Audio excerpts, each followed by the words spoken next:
Alright, so I put this off long enough. I think it's time to revisit the sequel trilogy. This ought to be fun.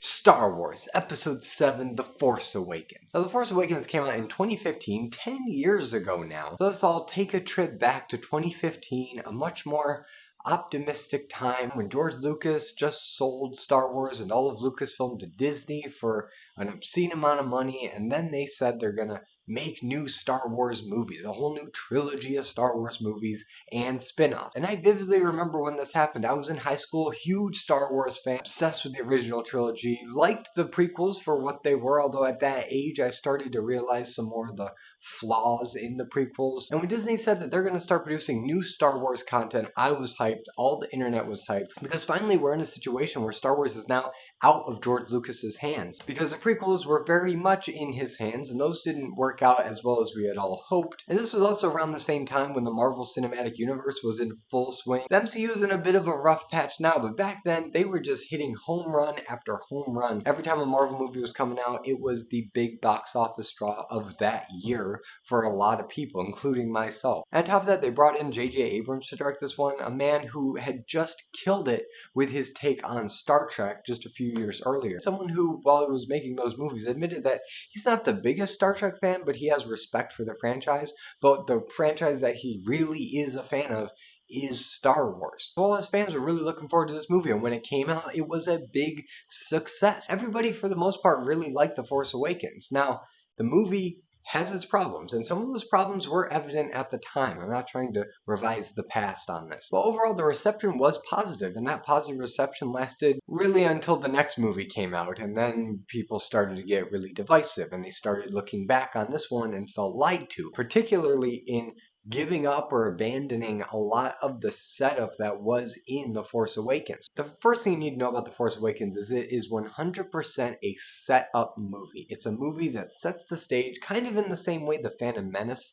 is a setup movie, although I would argue this movie has more relevance on the conflict overarching story, at least that it sets up than The Phantom Menace does. But this is not a review of The Phantom Menace. I've already done that, and it's definitely not a review of The Last Jedi because honestly I'm just not ready to tackle that movie yet. That's going to take a little bit of time to make. But for this video, I really wanted to reevaluate The Force Awakens on its own because I've seen it multiple times. Of the new trilogy, is probably the one that I've seen the most because of the three, it is by far the best made. I feel like The Force Awakens really does hold its own as a decent Star Wars movie. Now, that's not exactly high praise. I don't think it's anyone's favorite Star Wars movie. This is not a complete dumpster fire of the movie. There are some good ideas here. There's some interesting setup here. I feel like the backlash that this movie received is twofold. It comes from, I think, two different sides primarily. The first of which, and is probably the biggest thing going into it that I was kind of dreading, is the fact that pretty much every concept or every idea that this movie tees up for the next movie just gets completely abandoned by the subsequent movies, or rewritten, or pasted over, or completely undone. Nothing that this movie sets up actually goes anywhere in the subsequent movies. So when you know that, and you've seen kind of how this trilogy plays out, and you go back to the first one, the temptation is to be extra critical, because you're like, oh my gosh, it was there from the beginning. They set this up, but they knew it wasn't going to work, so why'd they even set it up? But I will defend the movie in that actually they didn't know that it wasn't going to work. For all J.J. Abrams knew, he was giving the next director or directors gold to work with. He was setting all these different character arcs up in an interesting way while still not giving the audience too much information about it, where the next director would be pigeonholed into going a specific direction. But he clearly had things in mind. There were ideas there that could be explored. And that just makes The Last Jedi even more frustrating because Rian Johnson just didn't care about any of that. So I can't really blame J.J. Abrams for that. Who I can blame is Kathleen Kennedy and the power structures at Disney and Lucasfilm, because they really needed to plan out a cohesive trilogy before they even started on The Force Awakens. And that, from what I can tell, just didn't happen. They had no vision, they had no narrative arc in mind, they really had no planning whatsoever. And I know it's kind of overdone now to dump on Kathleen Kennedy. And to her credit, she is an incredibly competent producer. She is the woman responsible for the success of most of Spielberg's movies from like the 80s and 90s, because she worked very closely with him. And she knows what she's doing in keeping a film on track, on budget, doing all those things that a producer should do. I think where she's a little out of her comfort zone and a little out of her experience is in the storytelling department, because that's just something that she didn't really have to do with George Lucas at the helm of Star Wars in the past. And even Steven Spielberg, while he didn't write his movies, he had such a mastery of film language that I feel like Kathleen Kennedy didn't need to really learn or have experience in that kind of storytelling. And I know that online Star Wars discourse has kind of really beaten this point into the ground where, yes, they should have had all the directors sit in a room, all the writers sit in a room,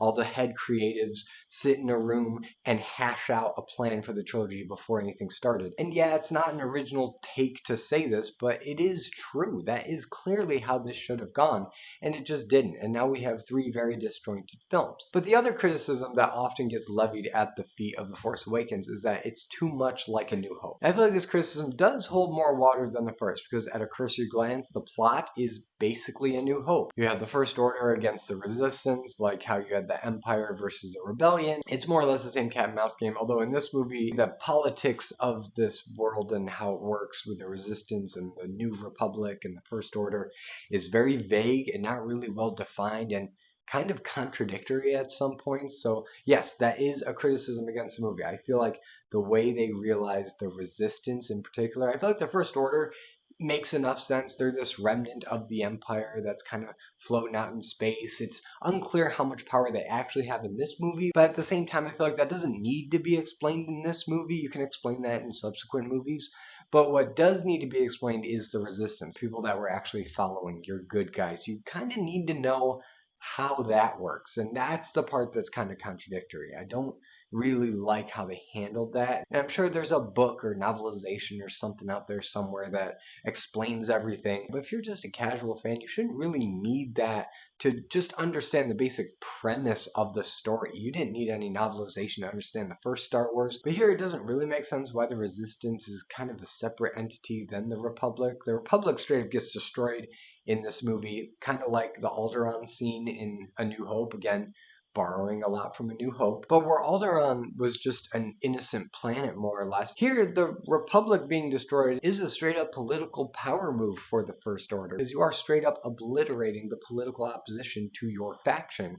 And I feel like there should have been bigger consequences because of that, because it does get destroyed and nothing really changes. The stakes aren't really up that much. The people that have connections to that New Republic don't really have scenes or any kind of explanation of how that affects the Resistance now. Is the Resistance just a fringe group now? Are they going rogue, or are they trying to hold the Republic together? It's just never explained. But anyway, we've also got a lonely desert-dwelling protagonist. Here it's Rey instead of Luke Skywalker, and she's a scavenger. She's on Jakku, and there's this big mystery about who she is, where she comes from, who her parents are. The movie, at least 4 or 5 times over the course of this movie, addresses the fact that she has a family and it's a secret, or it's a mystery, or something to that effect. They really do harp on this a lot. When I sat down to watch this movie again, I wanted to suss this out, because I wanted to figure out how much of the fan Rey theory speculation going on online in between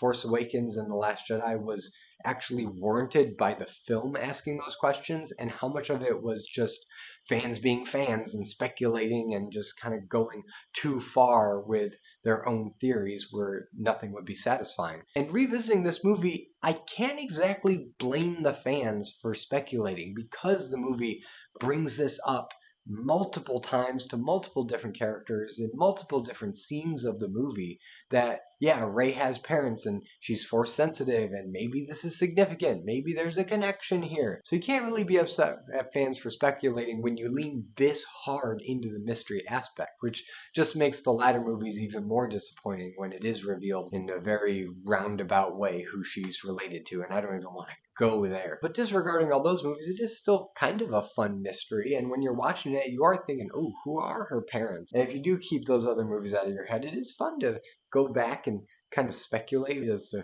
oh, who they might be or who they could have been. And aside from the third act being more or less another Death Star that they need to blow up by doing a trench run and hitting a exhaust port, or here it's a thermal oscillator, basically the same thing, I have to say the comparisons to A New Hope do kind of end there. Watching this movie again, I was actually kind of surprised how many original concepts actually are in this movie. And I was ready to write down and really rip into this movie for every time it ripped off A New Hope. And yeah, there are some shots that are visual callbacks. The way they use BB-8 in this movie is holding a piece of information they need to get to the good guys because it's important for the success of the mission. That all does kind of on the surface look like they're just doing A New Hope again. But bear with me on this one. The actual plot and characters and how they use the characters in this are significantly different from A New Hope. In fact, I would say that this movie borrows as much from A New Hope as Return of the Jedi. Because Return of the Jedi does borrow a lot from A New Hope, but it also has some original things. And I feel like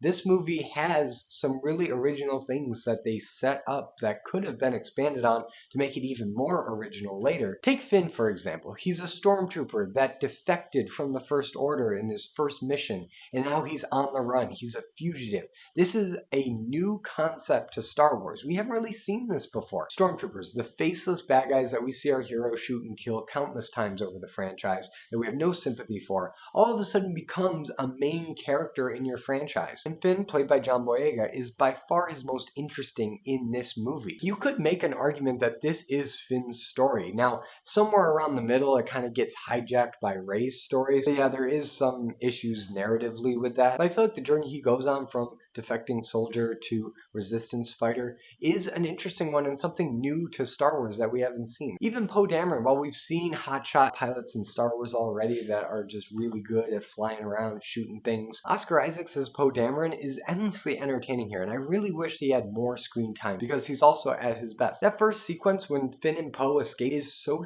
thrilling and exciting. It makes you feel like a kid again, and you see the camaraderie and chemistry that they just immediately have with each other. And it does make you think back to Luke and Han and Leia and their dynamic and the camaraderie that they had back in the day. And again, I wish they'd done more of that in the later movies, but it is here and it is handled pretty good. Until Poe decides to disappear in the sand for a good chunk of the movie when we're on Jakku, and Finn comes across Rey, and this is where Rey actually becomes relevant to the story. We saw a few scenes setting up her character, seeing how she's living as a scavenger, trading parts for food, and just barely getting by. But now she comes across BB-8 and Finn, and she starts to realize she's becoming part of a bigger story, this resistance versus the First Order. She's intrigued, she feels a responsibility to help, so she agrees to take Finn and BB-8 to the base because Finn doesn't know how to fly. And in a very similar way to what you saw with Finn and Poe, you do get a sense of chemistry with Finn and Rey. Now, it's a little bit more romantic, and is the romantic unrequited love of Finn and Rey really necessary for this story? Probably not, but it's not that badly handled. It's fine. It's pretty subtle comparatively to other movies that try to do this, and it comes across natural enough. They're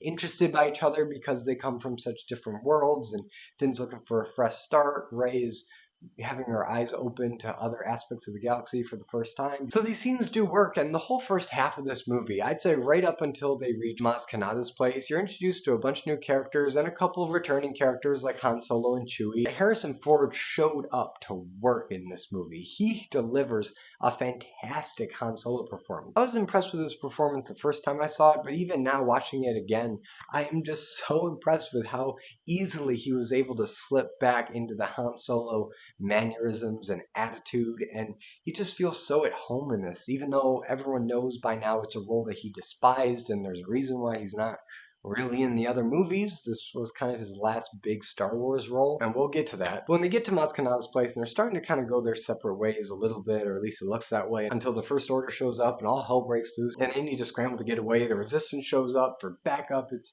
actually a pretty well handled and really exciting action scene. The action scenes in this movie are actually really well handled. Everything is framed up in that Spielberg, J.J. Abrams kind of way, where there's lots of interesting camera movement. It's all motivated by characters moving somewhere, or even dialing into a close-up to get more detail on the character's face and the performance. It's really effective and does make me think of what it would be like if Steven Spielberg directed a Star Wars movie. And I feel like J.J. Abrams does a really good job emulating that style in a way that's not distracting, but feels weirdly at home in this universe. I really like the cinematography here. But it's around this point when I started to notice some of the cracks in the story. And maybe it wasn't entirely the case where this movie set up the franchise for success and the other movies just squashed it. I think that's true in a lot of cases, But there are things that this movie could have done better to further set the sequels up for success. Now, would that have changed the way the other movies have gone? Probably not, but at least this movie could be more of its own standalone adventure. But for me, the biggest flaw here is that we don't actually see all three of our young main characters interacting with each other. Or maybe they did it on purpose. Maybe Abrams and Lawrence Kasdan, who were both working on the script, they wanted to keep the main characters a little bit separated because they didn't want it to be too much like A New Hope. But for me, I would say that lifting those other plot points from A New Hope do more to make it feel like A New Hope than whether or not you keep the central cast together. I feel like you have more of a storytelling advantage by keeping the cast together, and you had a perfect setup to do so.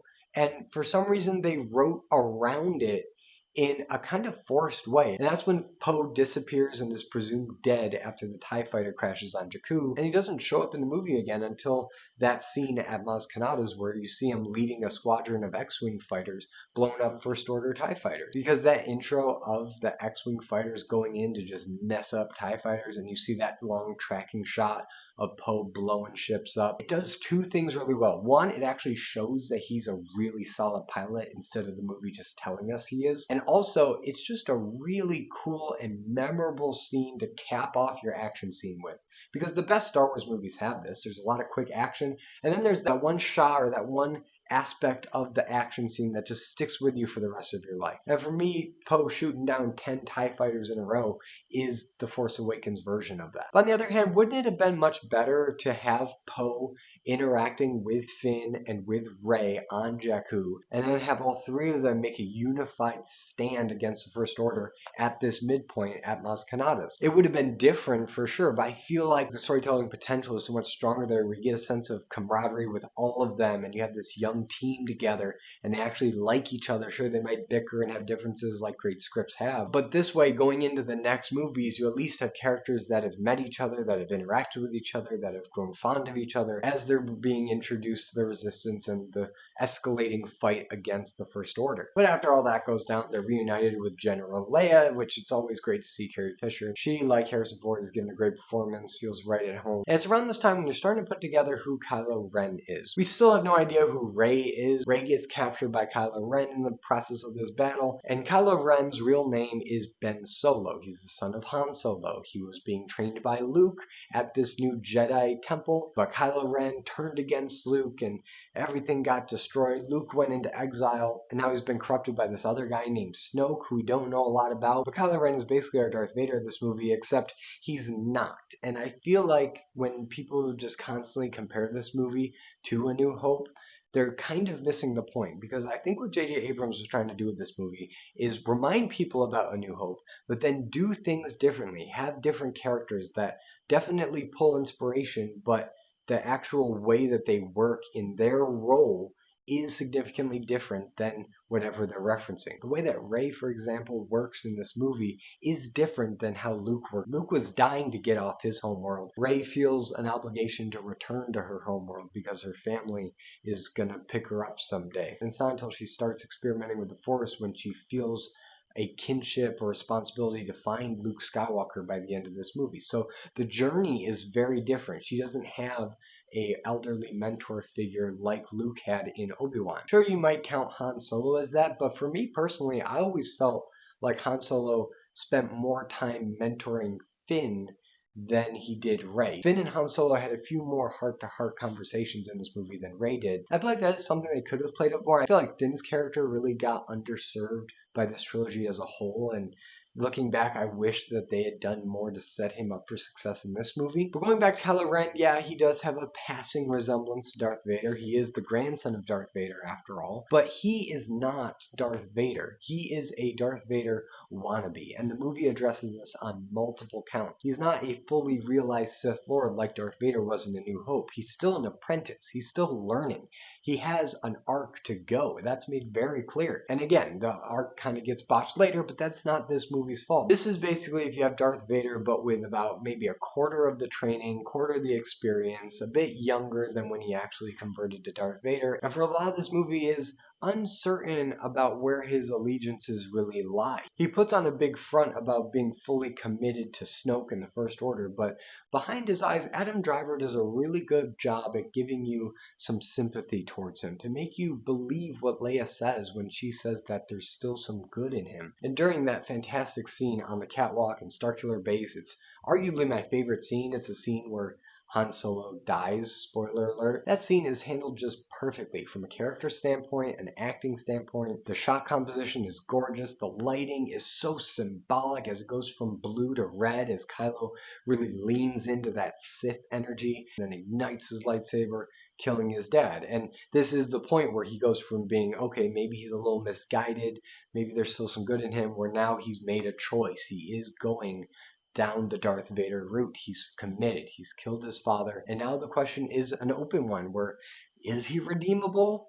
Only time will tell, except it won't, because the rest of the movies totally botched this idea. But this movie has a lot of really cool ideas in it. I can't stress this enough. The Force Awakens is kind of underrated in my opinion. I feel like a lot of people can't see past the bad decision making and the disorganized planning of the trilogy as a whole and just lump The Force Awakens in with the rest of it. But just taking this movie on its own, it has a lot of really cool ideas. It's got returning characters that are a joy to see. It's got original characters that I'm immediately invested in or intrigued by. I thought Kylo Ren was a really interesting and troubled antagonist. He was cool to watch, and while the reveal of him taking his helmet off and it just reveals a kid underneath isn't the most memorable visual. However, at the end of the movie, he does get a pretty nasty scar down his face from his confrontation with Rey. And even that has some symbolic significance, because the first time we saw him without a mask, he was undecided, light side, dark side. You didn't really know where he stood. But when he gets the scar down his face, he's already made the choice to kill Han Solo. He's really leaning into the dark side. So in true Star Wars fashion, when you're really leaning into the dark side, your face is probably going to get messed up. And I appreciate what Abrams was going for, and that does apply to most of this movie. Is The Force Awakens a perfect movie? No. Does it have some narrative issues?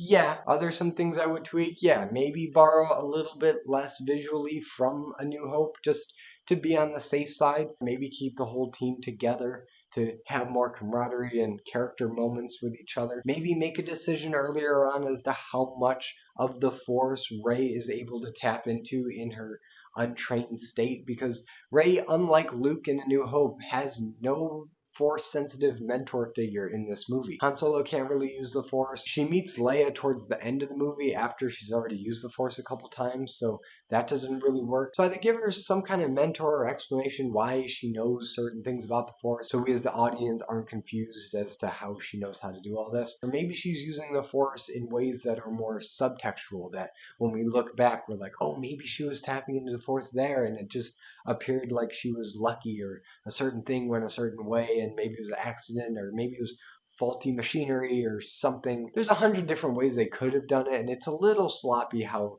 Rey progresses in this movie. But weirdly enough, those little things don't actually detract my enjoyment from this movie. I think it's a fun Star Wars adventure with interesting characters that really does harken back to the original trilogy a lot more than the prequels did. So wrapping this up, I think it's a perfectly fine Star Wars movie. It's not perfect, but I think it has more good than bad in it. And most of the issues that I have with the direction that Disney Star Wars went has more to do with The Last Jedi and Rise of Skywalker than really with The Force Awakens. I think The Force Awakens actually holds up more than it doesn't 10 years later. But now I turn over to you guys. What do you think about Star Wars Episode 7, The Force Awakens? Whatever you think, let me know in the comments. And if you like this video, be sure to give it a like and subscribe for more content, and hit the notification bell to be notified every time I upload a video. And as always, I'm Colby. This is my nerdy talk, and I'll see you in the next video.